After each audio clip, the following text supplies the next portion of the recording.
आस्था का सैलाब आप लोग देख सकते हैं, अनुपम आस्था का सैलाब आप लोग को दिखाई देगा। वृंदावन का ये रस, गौ माता का ये आनंद भाव, कोकिला करके दौड़ते हुए आनंद के साथ चल रही हैं, झूमते हुए चल रही हैं। वृंदावन बरसाना का ये आनंद और ये भाव अनंत है। इस अनंत भाव को देखने के लिए ना जाने कितनी आंखें तरस जाती हैं, कितनी आंखों में बस यही रहती है लालसा कि ऐसा दर्शन हो, भावपूर्ण दर्शन हो। इस समय हम सब आ चुके हैं बरसाना में, मान मंदिर में, जहां पर गौशाला में, रमेश बाबा की गौशाला में एक नहीं, दो नहीं, सैकड़ों नहीं, हजारों की संख्या में गौ माताएं हैं। हर तरफ देखेंगे तो गौ माताएं, जैसे नंद बाबा के घर में द्वापर युग में गौशालाएं, गौ माताएं थी, उसी तरह की गौ माताएं आपको दिखाई देंगी। एक तरफ से देखेंगे तो लगातार लगातार गौ माताएं लगातार बढ़ती जा रही हैं। ये गौ माताओं का विहंगम दर्शन देखिए, अनुपम दर्शन देखिए।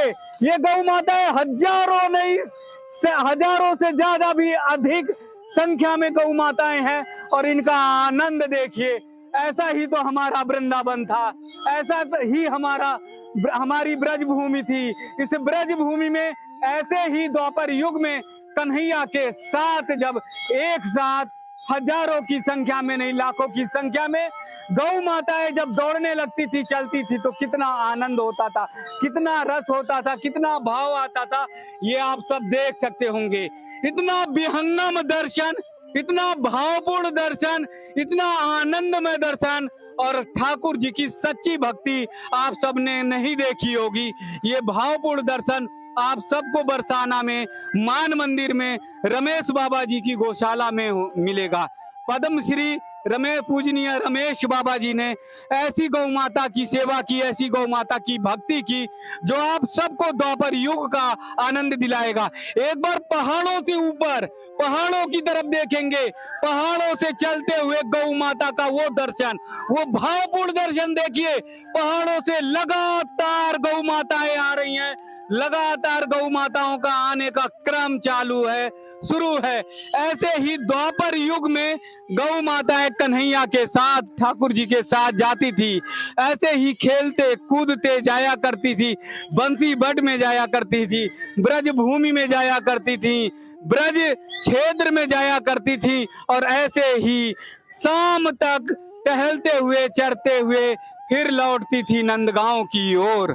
तभी तो यशोदा मैया कहती थी कि यशोदा मैया जब उलहना देती थी, जब यशोदा मैया उलहना देती थी कि कन्हैया तू सबकी मटकी फोड़ देता है, तू सखियों के घर मेरे जाता है, तो वहां पर जाकर माखन चोरी कर लेता है, तो फिर कन्हैया कहते हैं, ठाकुर जी कहते हैं कि मैया मोरी मैं नहीं माखन खायो, मैया मेरी मैं नहीं माखन खायो, भोर भयो गैयन के पीछे मधुबन मोह पठायो, साँझ पहर चार पहर बंसी बट भटके, साँझ पहर घर आयो, मैया मोरी मैं नहीं माखन खायो, मैया मोरी मैं नहीं माखन खायो।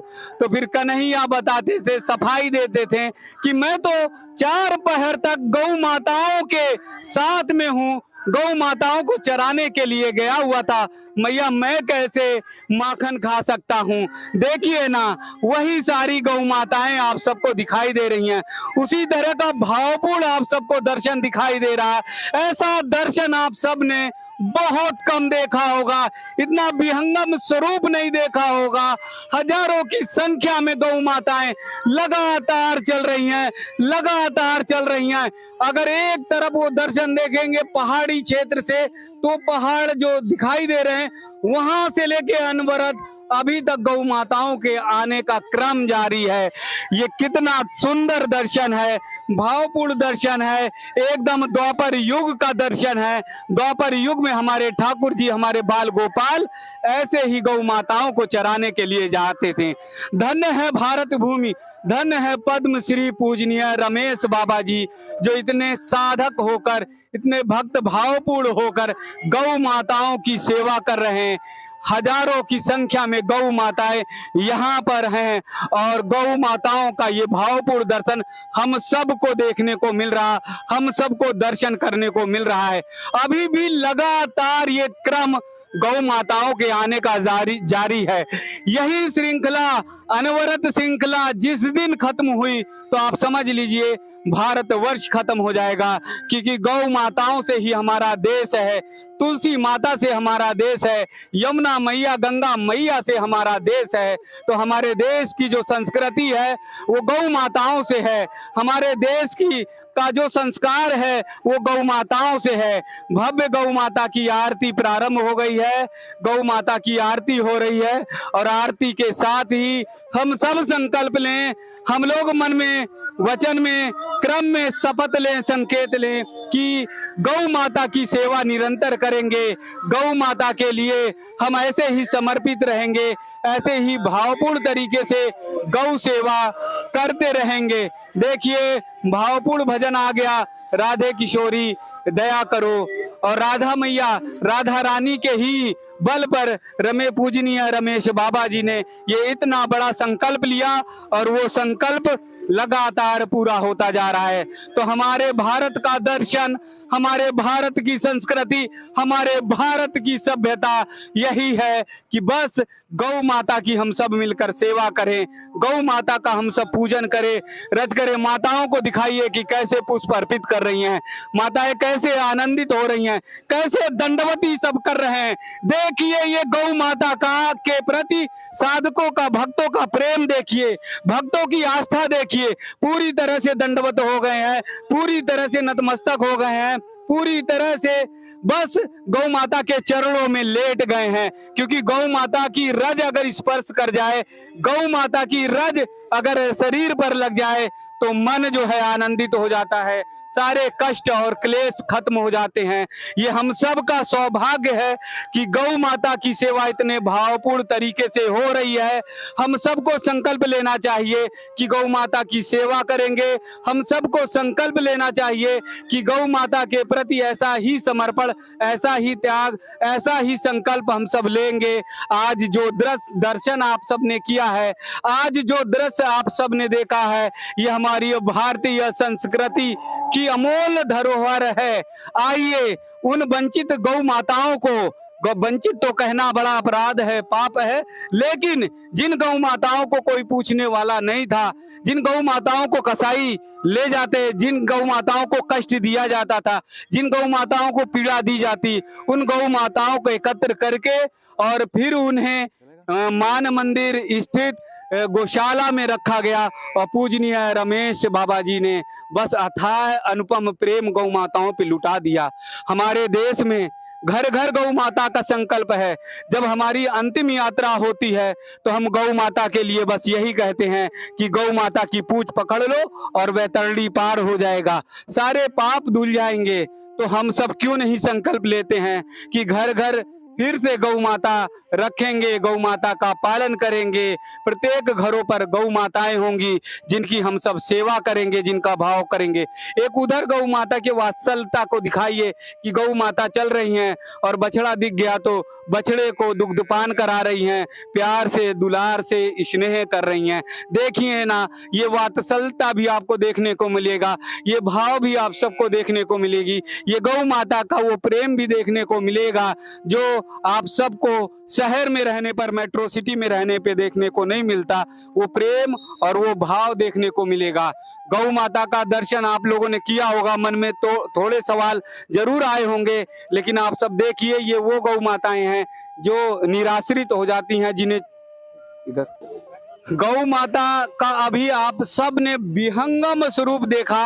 अब गोपालक कैसे गौ माता को देख रेख करते हैं, कैसे पालते, एक नहीं, दो नहीं, सैकड़ों नहीं, हजारों की संख्या में है, तो गोपालक से ही बात करते हैं। राधे राधे। राधे राधे। जो काम हम लोग नहीं कर पा रहे हैं वो काम आप लोग कर रहे हैं। हाँ। गौ माता को इतनी अच्छी तरह से देख रेख कर रहे हैं जी। अभी कितनी गौ माताएं गई होंगी? करीब करीब 20,000। 20,000 के करीब। हाँ। और ये लगातार चलती रहती हैं? हाँ 20,000 जाएंगी। अच्छा, अब ये कहाँ गई हैं? ब्लॉक में। ब्लॉक में। अच्छा, इनका ब्लॉक बना हुआ है? हाँ, अच्छा। उन ब्लॉक में जो है वो चारा पानी के लिए। हाँ। चारा पानी के लिए हाँ। जाती हैं।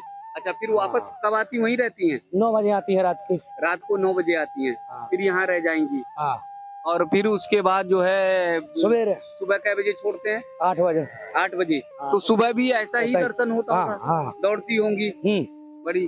तो बहुत सारी गौ माताएं जैसे हाँ। बीमार हो जाती हैं, वो हो जाती, कैसे पहचानते, कैसे जान लेते? हॉस्पिटल है उधर, पल्ली हॉस्पिटल गौशाला है उनमें देखते। तो ये बता रहे हैं कि गौ माता के लिए व्यवस्था है, अस्पताल की व्यवस्था है, उनकी देखरेख की व्यवस्था है और उन्हें देखते हैं।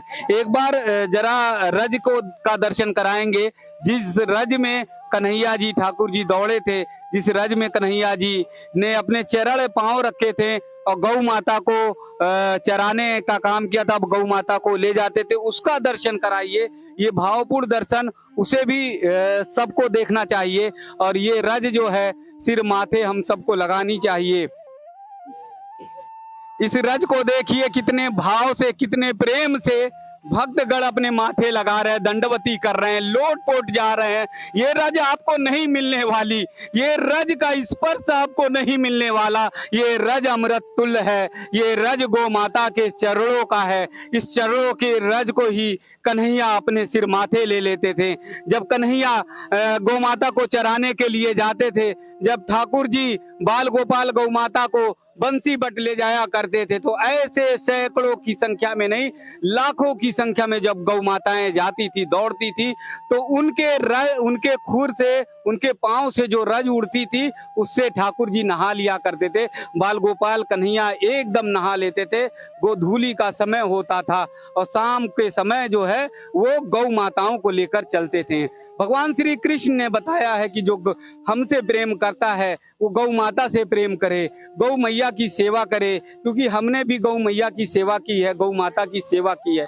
आज हमारे देश में कहीं पर भी अगर गौ माताएं ऐसे विचरण करती हैं, खेतों में, खलिहानों में कहीं कूड़ा या पॉलीथीन खाती हैं, तो ये हमारा बहुत बड़ा अपराध है, बहुत बड़ा पाप है। इससे बड़ा पाप हम कुछ भी नहीं कर सकते हैं, करेंगे अगर गौ माता को इतना कष्ट देंगे। हम सबको गौ माता का संरक्षण करना चाहिए। पूजनीय बाबा जी यहाँ पर कर रहे हैं, लेकिन घर घर, गांव गांव, शहर शहर, कस्बे कस्बे, नगर नगर में हम सबको गौ माता की सेवा करनी चाहिए। आज जिस प्रकार से इधर उधर विचरण कर रही हैं, ये सब हमारा अपराध है, क्योंकि जब गौ माता दूध देती हैं तो फिर जो है हम गौ माता को रखते हैं, और जहाँ दूध देना बंद कर दिया तो हम गौ माता को छोड़ देते हैं। ये बहुत बड़ा पाप है और इस पाप के भागी हम सब बनेंगे। इसलिए गौ माता की सेवा करें, गौ माता को ऐसे मत छोड़ें। ये भावपूर्ण दर्शन देखकर आज मन आंखों में आंसू, ये भावपूर्ण दर्शन देखकर आंखें छलक आई, हृदय द्रवित हो गया कि कितने भाव से गौशाला में सेवा हो रही है। उस सेवा के सहभागी बने, सहयोग करें और घर घर कोशिश करें अपने जतन से, अपने सुविधा की तरह कि हम भी गौ माता का पालन करें। अभी तक आप लोगों ने गौ माताओं को दौड़ते हुए देखा, अभी तक गौ माताओं को आपने देखा कि एक साथ झुंड में चल रही थी और वो दर्शन जो है भावपूर्ण दर्शन द्वापर युग का लग रहा था। अब गौ माताएं आ गई हैं अपने स्थल पर, जहां पर उनके भोजन की व्यवस्था की गई है, वो उनके चारे की व्यवस्था की गई है। आप सब देख रहे हैं, यहाँ पर चारों तरफ जो है गौ माताएं दिखाई दे रही हैं और यहाँ पर उनके भूसे की, चारे की व्यवस्था की गई है। शाम के समय जब गौ माताएं आती हैं तो एक साथ इसी तरह से वो भूसे और चारे को ग्रहण करती हैं और उसके बाद रात 9 बजे तक इन्हें यहीं रहती हैं, फिर वो अपने खुले स्थान पर चली जाती हैं। सबसे खास बात है, गौ माताओं का दर्शन करने के साथ साथ आप देखिए, किसी भी गौ माता के गले में रस्सी नहीं है, सब स्वच्छंद हैं, सब खुली हुई हैं, क्योंकि वो प्रेम और दुलार की भूखी है, प्रेम और स्नेह की भूखी हैं। और गौ माता पर अगर प्रेम और स्नेह आप लुटाएंगे तो सहज रूप में आपको भाव करेंगी, सहज रूप में आपसे प्रेम करेंगी और फिर कहीं इधर उधर जाने की जरूरत नहीं है। वो सरल और सहज तरीके से अपने निर्धारित स्थान पर आएंगी। देखिए ना, कैसे एक साथ जुटी हुई हैं, कैसे एक साथ गौ माताएं चारा कर रही हैं, कैसे उन्हें व्यवस्था की गई होगी। आप सब जरा दर्शन मात्र से देखिए ना कि कितनी बड़ी व्यवस्था, कितने सुगमता से, कितनी सहजता से, सरलता से ये व्यवस्था की गई है। बड़े भाव से, बड़े निर्मल भाव से सब गौ माताएं चारा कर रही हैं। चारे के साथ ही अलग अलग बाड़े में जल की भी व्यवस्था की गई है। यहाँ पर जल का पान भी गौ माताएं करती हैं। यहाँ जल लेंगी और उसके बाद जो है उधर चारों तरफ जो है उनके चारे की, भूसे की व्यवस्था की गई है। एक साथ हजारों की संख्या में, इतनी बड़ी संख्या में गौ माताएं चारों तरफ दिखाई दे रही हैं। उनका दर्शन भावपूर्ण है, उनका दर्शन अनुपम है। ऐसे ही तो कन्हैया, ऐसे ही ठाकुर जी, ऐसे ही तो बाल गोपाल हमारे गौ माता को चराने के लिए जाया करते थे। अपने ग्वाल बालों के साथ, अपने सखा के साथ जाया करते थे। बंसी बट में गौ माता को चरा कर प्यार और दुलार और स्नेह करते थे। आज प्रश्न यही है कि हम बिहारी जी के दर्शन करने जाते हैं। आज प्रश्न यही है कि हम वृंदावन, बरसाना, गोवर्धन में दर्शन करने के लिए आते हैं। जिस ठाकुर जी के लिए, जिस कन्हैया के लिए हम बावरे हो जाते हैं, जिस कन्हैया के लिए हम पागल पागल घूमा करते हैं, उस कन्हैया ने गौ माता का पूजन किया, उस कन्हैया ने, ठाकुर जी ने गौ माता को माँ माना। तो हम क्यों नहीं उनको भाव से पूजते हैं, हम क्यों नहीं उनको भाव से भजते हैं, हम क्यों नहीं भाव से उनकी सेवा करते हैं, उनकी चिंता क्यों नहीं करते हैं। ये हम सबको सोचना होगा। सबसे बड़ा प्रश्न, सबसे बड़ा सवाल गोपालकों यानी किसानों का है, क्योंकि अधिकांश जगहों पर देखा जाता है कि गांव क्षेत्र में, ग्रामीण क्षेत्र में जहां गौ माता ने दूध देना बंद कर दिया तो छोड़ देते हैं। जब तक माँ दूध पिलाती है, देती है तो माँ है, फिर उसके बाद हम क्यों छोड़ देते हैं? क्या वो माँ नहीं है? एक एक गौ माता को भी अगर अपने घर पर पालेंगे, अगर रखेंगे तो बहुत ज्यादा खर्च नहीं आने वाला है। धीरे से थोड़ा बहुत जतन करके हम पाल लेंगे। कम से कम अलग अलग जगहों पर जहाँ शहरों में, गांवों में, खेतों में, खलियानों में विचरण करती हैं, इधर उधर भटकती हैं, तो वो गौ माताएं भटकेंगी तो नहीं। एक सवाल ये सब अपने हृदय में लीजिए और सीखिए मान मंदिर में रमेश बाबा जी की गौशाला से कि कैसे वो व्यवस्था करते हैं, कैसे हजारों गौ माताओं की सेवा करते हैं। इससे बढ़िया, इससे अनुपम दर्शन कोई भी नहीं हो सकता। कन्हैया की सच्ची भक्ति, ठाकुर जी की सच्ची भक्ति, इससे अच्छी कोई नहीं हो सकती है। देखिए दुलार के लिए, प्यार के लिए कैसे गौ माता आ जाती हैं। बस यही कि बस हमें प्यार दो, हमें स्नेह दो, और हम बस आप सबके साथ में रहना चाहती हैं। आप सबके साथ में सेवा और भाव के साथ, जिस प्रकार से ठाकुर जी ने सेवा और भाव किया था उसी प्रकार से आप सब करिए। यही गौ माता आज निवेदन कर रही हैं। मान मंदिर से मेरा बहुत बहुत निवेदन है, बहुत बहुत आग्रह है कि एक बार पूजनीय पद्मश्री रमेश बाबा जी की गौशाला का भी दर्शन करिए। आपकी आंखें छलक जाएंगी, आपकी आंखें भर जाएंगी। कैसे विशाल हृदय लेकर 50,000 से भी अधिक गौ माता की सेवा कर रहे हैं, पूजन कर रहे हैं। बहुत बहुत पूजनीय महाराज जी के चरणों में वंदन, बहुत बहुत वंदन।